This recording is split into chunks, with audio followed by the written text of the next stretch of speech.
تو ایک ابن آدم یعنی حضرت آدم کی اولاد ہونے کے ناطے سے ہے،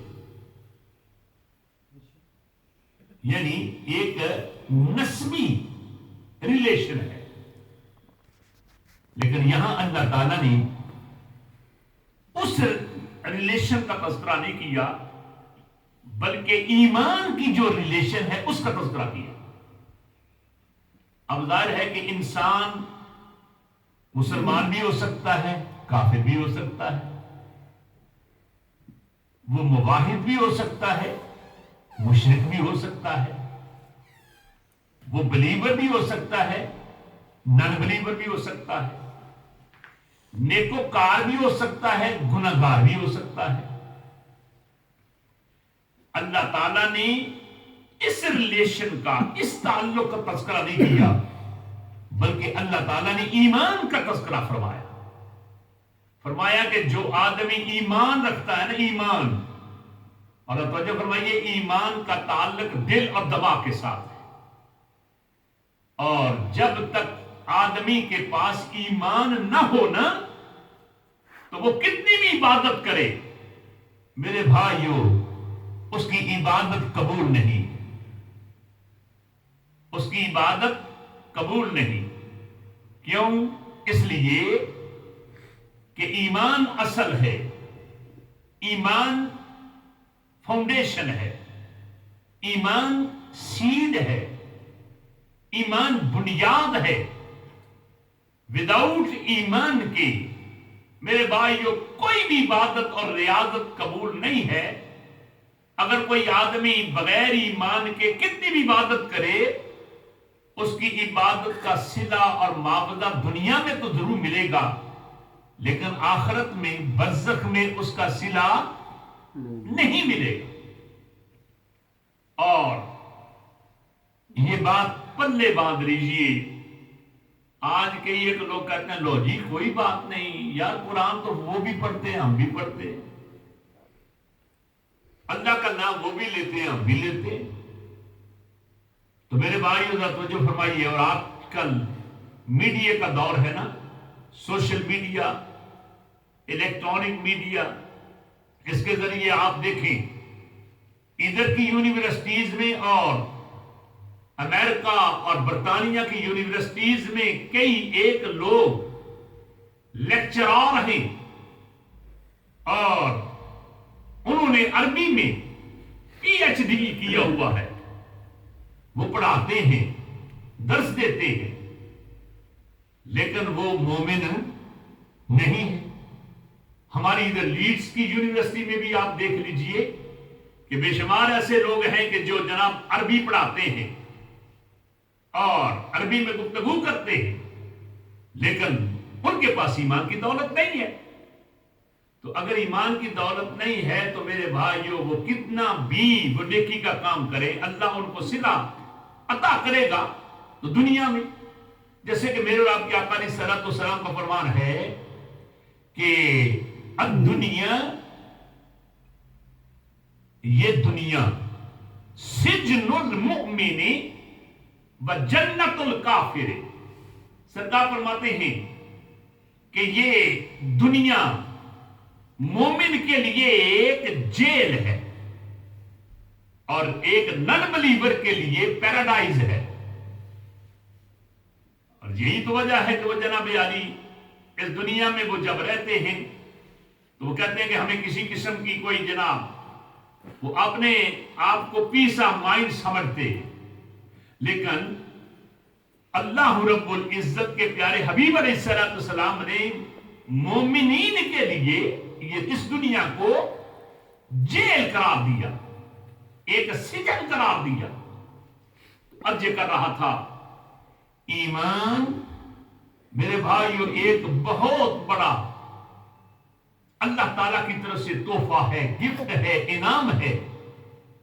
جس کو یہ حاصل ہو جائے وہ آدمی دنیا میں بھی اور آخرت میں بھی کامیابی اور کاملان سے ہمکنار ہوتا ہے. تو فرمایا کہ اگر مومن ہے، بلیور ہے، تو بلیور دوسرے بلیور کا بھائی ہے. اور یہ بھی بات یاد رکھیے گا کہ ایمان اس لیے ضروری ہے کہ قبر کے اندر نماز کا حساب نہیں ہوگا، زکوٰۃ کا حساب و کتاب نہیں ہوگا، بلکہ قبر اور گریو کے اندر صرف اور صرف ایمان کا حساب ہو۔ اور اگر ایمان کا حساب ہوگا تو سمجھ لیجئے نا، ایمان بہت ضروری ہے۔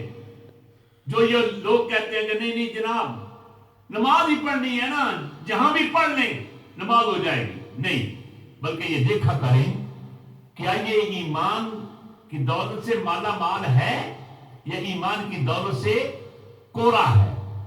آج میری بہنیں بھی یہ کہتی ہیں کہ چلو جی ہم نے درس ہی سننا ہے نا، تو آپ ہر ایک کا درس نہ سنا کریں، لیکن کم از کم دیکھا کریں کہ درس دینے والا اور درس دینے والی کیا مومن یا مومنہ بھی ہے یا نہیں، اور ایمان نام کس چیز کا ہے۔ اس کا جواب یہ ہے، ایمان نام ہے جناب بما جاء النبی صلی اللہ تعالی علیہ وسلم، کہ نبی پاک علیہ السلام کو ماننے اور سچے جاننے کا نام ایمان ہے۔ نبی پاک کو جاننا اور ماننا۔ ابو جہل نبی پاک کو جانتا تھا کہ یہ مکہ المکرمہ میں پیدا ہوئے، ان کے والد گرامی کا نام عبداللہ ہے، جانتا تھا، لیکن نبی پاک کو مانتا نہ تھا۔ اس لیے جانتا تو تھا لیکن ایمان کی دولت اس کے پاس نہ آئی۔